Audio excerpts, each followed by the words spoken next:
Graça e paz, povo de Deus, graça e paz, igreja do Senhor Jesus. Mais uma vez estamos aqui para mais uma experiência online, mais um culto ao Senhor nosso Deus através dessa ferramenta.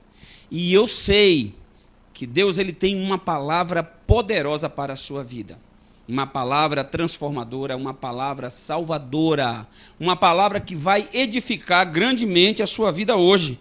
E se você crê nisso, já coloca um amém aí nos comentários e não esqueça de curtir o vídeo, não esqueça de compartilhar. E se você ainda não assinou, se você ainda não se inscreveu, aliás, faça a sua inscrição. E vamos com a palavra. Hoje meditaremos, a nossa palavra hoje, a palavra de Deus, aliás, que é a nossa meditação, está no Evangelho escrito por João, no capítulo 2. Vamos ler aí os primeiros 5 versículos, que diz assim: 3 dias depois, houve uma festa de casamento no povoado de Caná da Galileia. A mãe de Jesus estava ali, e Jesus e seus discípulos também foram convidados para a celebração. Durante a festa, o vinho acabou, e a mãe de Jesus lhe disse: eles não têm mais vinho. Mulher, isso não me diz respeito, respondeu Jesus. Minha hora ainda não chegou. Só até aí por enquanto. Aliás, eu vou ler o versículo 5, que diz assim: sua mãe, porém, disse aos empregados: façam tudo o que ele mandar. Oremos.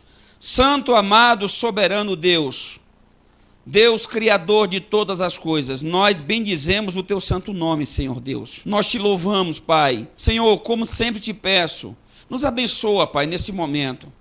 Nos abençoa com a tua palavra, nos dando compreensão, meu Deus. Nos permita compreender a tua vontade para hoje, para este culto, meu Deus, durante a ministração dessa palavra.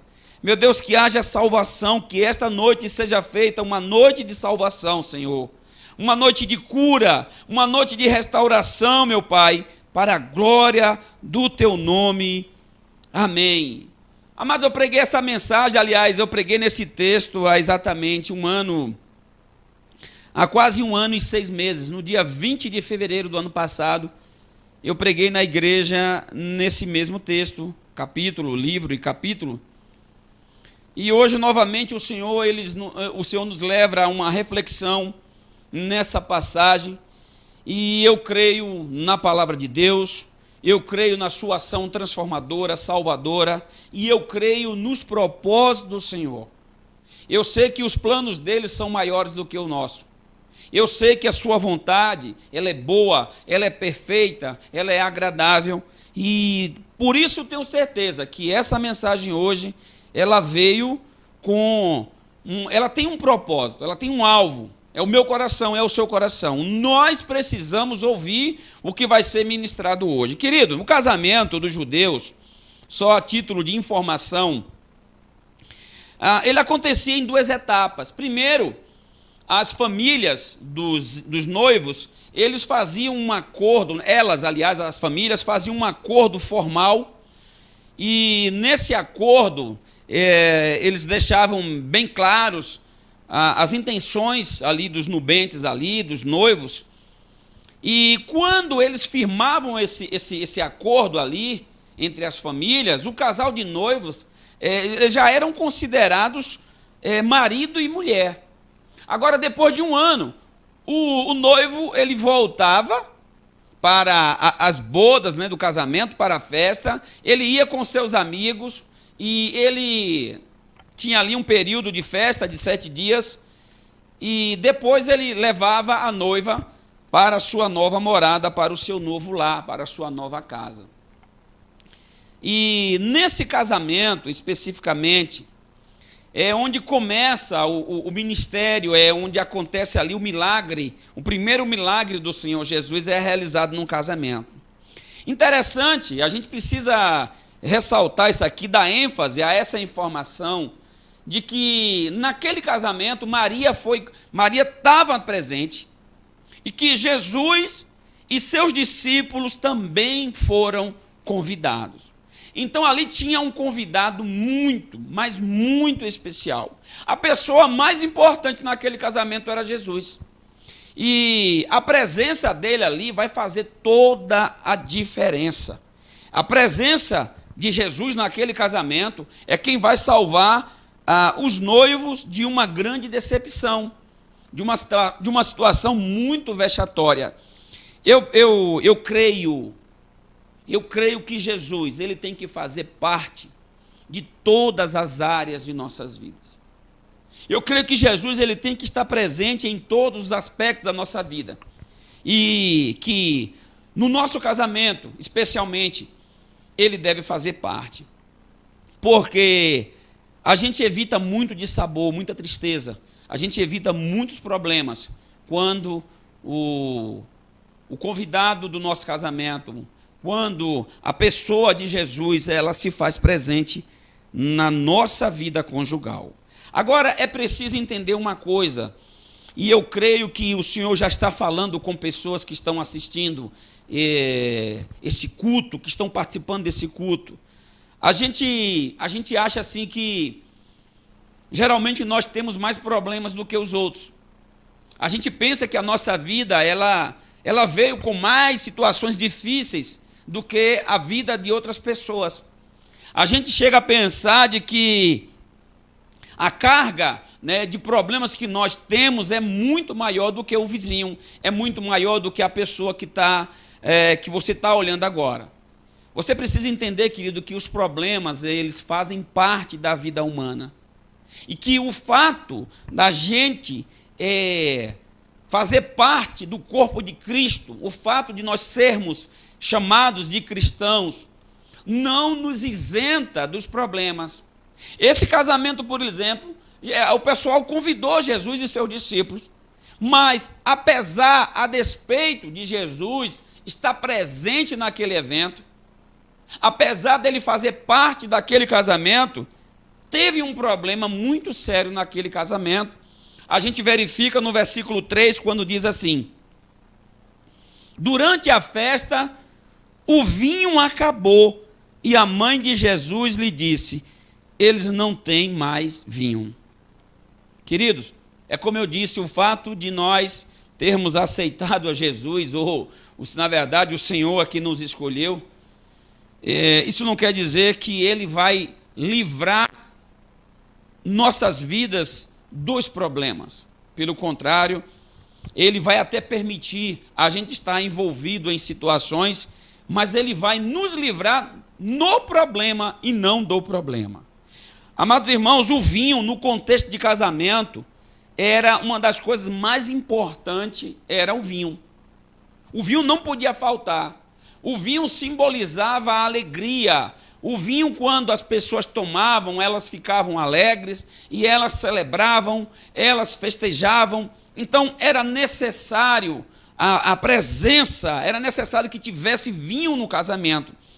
E naquele casamento, o vinho acabou durante a festa, durante o início do casamento, já no começo do casamento, a gente percebe que acabou o vinho. Infelizmente, amados, essa é uma triste realidade que acontece em muitas famílias, em muitas histórias conjugais, onde o casamento, os problemas começam desde o princípio, desde o início, desde a fase inicial do casamento, começam a surgir os problemas. E aí percebe-se que o vinho, ele está acabando a alegria. Foi o que aconteceu naquele casamento. Ser cristão, meu querido, não é viver dentro de uma bolha, dentro de uma redoma espiritual e fazendo com que a gente fique livres, né, dos problemas que esse mundo tem. Ser cristão não é isso, não. Ser cristão é estar no mundo, mas não fazer parte do mundo, não ser do mundo. Ser cristão é estar no mundo, carregar a bandeira do Evangelho, carregar a bandeira de Cristo e defender esse Evangelho, mas ainda assim tem que enfrentar os problemas do dia a dia, tem que enfrentar os problemas dentro de uma relação conjugal, os problemas dentro de uma família. Os filhos, queridos, os filhos de Deus, nós que somos filhos de Deus, nós também enfrentamos todos os dias o frio, a fome, a doença, a morte, a escassez, a tristeza. Nós enfrentamos todo tipo de situação, apesar de sermos filhos de Deus. Então, talvez você que está aí conectado agora, você que está passando por uma turbulência no seu casamento, você que está passando por uma crise no seu casamento, você que está entristecido ou entristecida, você que está sem entender o que está acontecendo, talvez o vinho acabou. Eu penso que nessa situação houve um erro, talvez um erro de cálculo. Talvez na hora de fazer a programação, talvez na hora de fazer o cálculo do vinho, houve um engano. Projetaram mal, executaram mal, planejaram mal, e como consequência disso, o vinho vai acabar. No meio do casamento o vinho acaba, ou logo no início do casamento o vinho acabou. Agora entenda uma coisa, querido, é necessário ter percepção das coisas. Se faz necessário em uma família, em um casamento, detectar o problema e fazer o que é certo, fazer o que é correto. Maria, que também estava naquele casamento, o texto diz, é bem claro isso, né? Lá no versículo 1, que diz, a mãe de Jesus estava ali, ela estava naquele casamento. E Maria não estava ali simplesmente, ou meramente, como uma convidada qualquer. Maria, a atitude dela naquele casamento vai além de ser apenas uma convidada. Ela não estava ali só para se divertir, ela não estava ali só para beber, se alegrar, mas ela tem uma atitude que tem muito a nos ensinar. No versículo 3, parte B, diz assim: durante a festa o vinho acabou e a mãe de Jesus lhe disse, eles não têm mais vinho. O olhar clínico daquela mulher, o olhar observador daquela mulher, o olhar atencioso daquela mulher, percebeu que aquele casal estava correndo um sério risco, aquele casal estava com um sério problema, não somente o casal, mas a família, especialmente do noivo, porque a família do noivo é que era responsável pelo abastecimento de vinho durante o casamento. O noivo é quem era responsável pelo vinho que promovia a alegria. E Maria, ela detecta essa situação. Agora, querido, veja bem, entenda uma coisa. Assim que Maria percebeu a escassez do vinho, Maria tomou as providências para sanar o problema. A sabedoria de Maria livrou aquele casamento de uma grande vergonha. A sabedoria daquela mulher livrou aquela família de um grande problema. Querido, deixar de servir vinho durante uma festa de casamento era uma desonra. Era um ato muito vergonhoso, vexatório, e seria motivo de falatório geral. Sabemos que tem gente mau caráter em todo canto. Gente que não está nem aí para os problemas dos outros. Agora, a gente entende que quanto mais cedo, quanto mais rápido for detectado um problema dentro da família, dentro de um casamento, mais fácil e mais rápida será a solução. Assim que ela percebeu que não tinha vinho, ela vai até Jesus e ela fala para ele que o vinho tinha acabado, não tinha mais vinho, o vinho da alegria naquele casamento.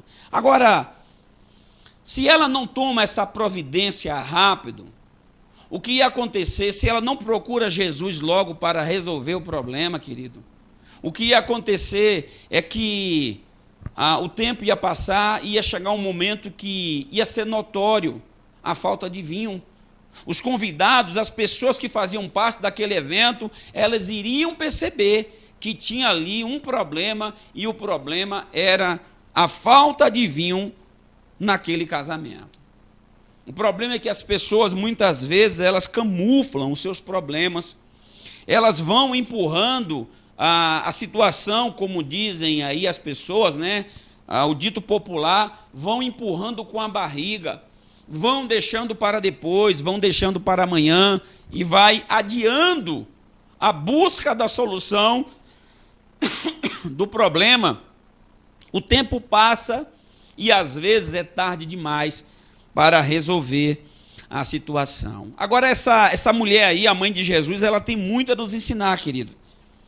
Ela, no versículo 3, eu vou reler o versículo 3, diz assim: durante a festa o vinho acabou e a mãe de Jesus lhe disse: eles não têm mais vinho. Ela, quando ela soube do problema, ela foi procurar aquele que pode resolver todas as coisas, aquele que pode fazer todas as coisas, aquele que pode solucionar qualquer problema. E ela vai procurar Jesus. Esse é quem pode. Se tem alguém que pode fazer alguma coisa pelo seu casamento, esse alguém é Jesus. Ela não sai para espalhar a notícia, mas ela vai procurar a pessoa mais indicada, a pessoa correta. Amados, existem pessoas que têm um prazer mórbido de espalhar notícias ruins, de espalhar o problema das outras pessoas. Essas pessoas são popularmente chamadas de fifi, de fofoqueiras, mexeriqueiras, coisa e tal.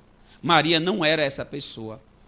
Você já imaginou se Maria, naquele casamento, quando ela soube que aquelas pessoas estavam enfrentando um problema, que o vinho tinha acabado, você já pensou se ela saísse de convidado em convidado, falando-se: olha, a coisa aqui não vai ficar boa não, daqui a pouco aí o vinho não vai ser mais servido, porque eu tive lá dentro e eu percebi que não tem mais vinho nesse casamento.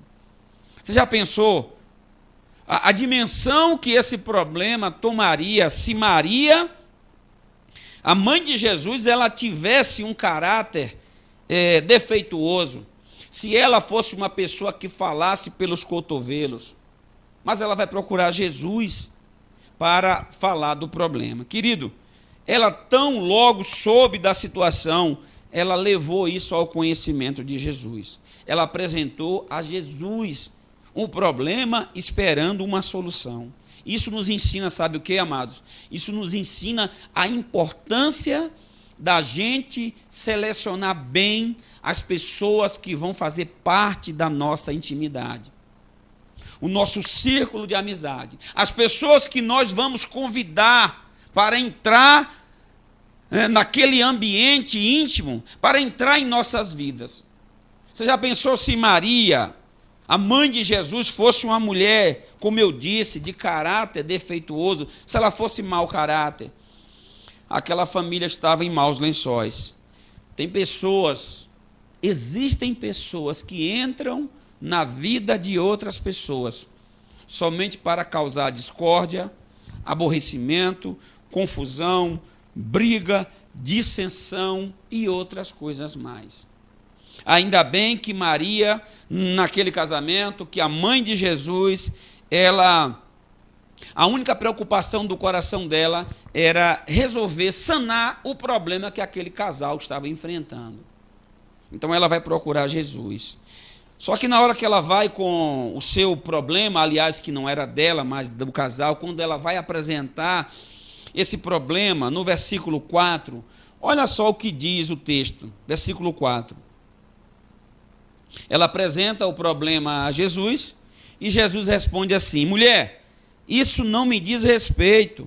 Respondeu Jesus: minha hora ainda não chegou. Hoje, lá em casa, teve uma cena, justamente quando eu estava preparando esse texto, justamente nesse ponto. Por incrível que pareça, a minha filhinha de apenas 3 anos, eu tenho uma filha de 3 anos, ela pediu algo à mãe, e a mãe disse que ela tinha que esperar. Olha, você tem que esperar, não vai poder ser agora. E ela, com apenas 3 anos de idade, ela disse a seguinte frase para a minha esposa: esperar é difícil, mãe. Esperar é difícil. Como que uma criança diz para sua mãe, uma criança de apenas 3 anos, diz assim: esperar é difícil. Então parece que desde pequeno a gente já cresce, a gente já traz em nós essa urgência no coração, essa dificuldade de esperar o tempo certo para as coisas acontecerem, para os problemas serem resolvidos. Amados, geralmente as pessoas querem as coisas resolvidas para ontem, para hoje, para agora, para já. Amados, uma vez detectado o problema e apresentado a Jesus, se faz necessário também saber esperar e aceitar o tempo certo, o tempo de Deus. Vivemos num mundo onde somos pressionados por todos os lados, nós somos pressionados, amados. E a gente vive com pressa na vida, a vida tem pressa e nós temos pressa na vida, e a gente quer logo que tudo aconteça, e o pior é quando as pessoas nos procuram com suas cargas de problemas, e elas despejam sobre nós, apresentam os problemas e querem uma solução rápida para essa situação. Jesus, ele deixa bem claro nessa passagem, que ele não vivia de acordo com os anseios aqui dos humanos, que ele não vivia de acordo com as circunstâncias aqui na terra, mas que ele vivia, ele dependia tão somente de uma agenda celestial. Então o que ele está dizendo é, olha, você me falou, você me apresentou o problema, mas ainda não chegou a minha hora. Não é hora de agir nessa situação, vai ter que esperar, vai ter que aguentar um pouquinho, vai ter que pisar o pé no freio, vai ter que ter paciência. Sabe, meu querido, outra coisa que eu aprendo com essa passagem é que eu não preciso resolver tudo que chega até mim no momento que a pessoa quer, até porque, no caso eu falando, humanamente falando, eu não sou capaz de resolver todas as coisas, e se eu posso fazer alguma coisa, eu não preciso fazer na hora que a pessoa me apresenta, eu não preciso ter a urgência que está no coração dela, porque às vezes nesse afã de querer ajudar, de querer fazer para o próximo alguma coisa, nós tropeçamos, nós erramos, nós nos precipitamos. Tem uma frase de uma canção popular, e já ouvi isso há muito tempo, diz assim, ando devagar porque já tive pressa. Agora eu resolvi frear, desacelerar. E quando eu tive pressa, eu acabei tropeçando, eu acabei extrapolando, passando dos limites, errando. As pessoas manipuladoras, elas muitas vezes, não estou dizendo que no caso aqui a mãe de Jesus era manipuladora, não. E muitas vezes a pessoa inconscientemente, as pessoas manipuladoras, elas têm essa capacidade de abordar as outras quando elas precisam e elas querem urgência na solução dos seus problemas e elas agem de uma forma que muitas vezes quando você não pode resolver o problema dela, elas fazem você se sentir culpado. Você ainda fica com sentimento de culpa porque não resolveu o problema urgente dela. O que Jesus está dizendo para aquela mulher é o seguinte, olha, mulher, o que tenho eu contigo? Ainda não é chegada a minha hora. Quieto, facho aí, aguenta que essa situação vai ser resolvida, mas não vai ser agora. Pode ser daqui a pouco, mas não é no seu tempo, é no meu tempo. Muitas vezes nós queremos solução de problema no tempo nosso, no tempo humano. E Deus, ele trabalha no tempo dele. Aquilo que for responsabilidade minha de resolver, eu vou resolver no tempo apropriado, não pressionado pela circunstância. Aquilo que for responsabilidade sua de resolver, resolva no tempo adequado, no tempo apropriado, não pressionado pela circunstância, não pressionado pelo manipulador. O manipulador é uma pessoa terrível. Ele chega, ele pressiona, ele manipula, e ele quer agora, já, e ele briga, e ele aumenta a voz, e ele grita, esbraveja, e faz, muitas vezes, o outro se sentir culpado porque não está atendendo os seus anseios. Nós não somos obrigados a atender os anseios de todas as pessoas. Cuidado com as pessoas manipuladoras. Agora, nessa passagem, para a gente finalizar a meditação de hoje, a palavra de hoje, eu quero falar uma coisa muito importante aqui que vai fazer toda a diferença no seu casamento, no seu relacionamento, quer seja no trabalho, quer seja numa amizade, quer seja dentro da família, na sua maneira de ser e de viver. No versículo 5, diz o seguinte: sua mãe, porém, disse aos empregados: façam tudo o que ele mandar. Aqui fica claro, a gente entende que ela entende a mensagem que o Senhor passou e ela já entende que aquela situação não era mais controle, não era mais responsabilidade dela. Ela está entregando ao senhorio de Jesus, ela chama os empregados e fala assim: olha, façam tudo o que ele mandar. E aqueles homens, aqueles servos, eles vão obedecer fielmente, sem contestar a ordem dada por Jesus. Jesus vai mandar encher as talhas de água. Ele pede para colocar água. Essa água vai ser transformada em vinho, mas não é um vinho qualquer, mas é no melhor vinho. Agora eu quero enfatizar o ponto da obediência. Querido, tenha obediência como um estilo de vida. Tem pessoas que escolhem obedecer, enquanto outras escolhem sacrificar. A palavra diz que é melhor obedecer do que sacrificar. Tem pessoas que escolhem obedecer e não sacrificar. Querido, deixa eu falar uma coisa aqui: a obediência vai salvar a sua relação conjugal, o seu casamento. A obediência vai salvar o seu emprego, a sua vida. A obediência vai te levar para um caminho de gozo e não de dores.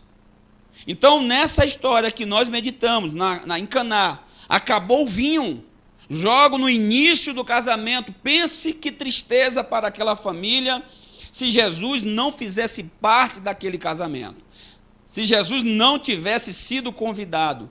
Pense que trauma para aquela família começar já uma história de casamento, um casamento já iniciado com uma vergonha, com um vexame, com a escassez do vinho que representava a alegria.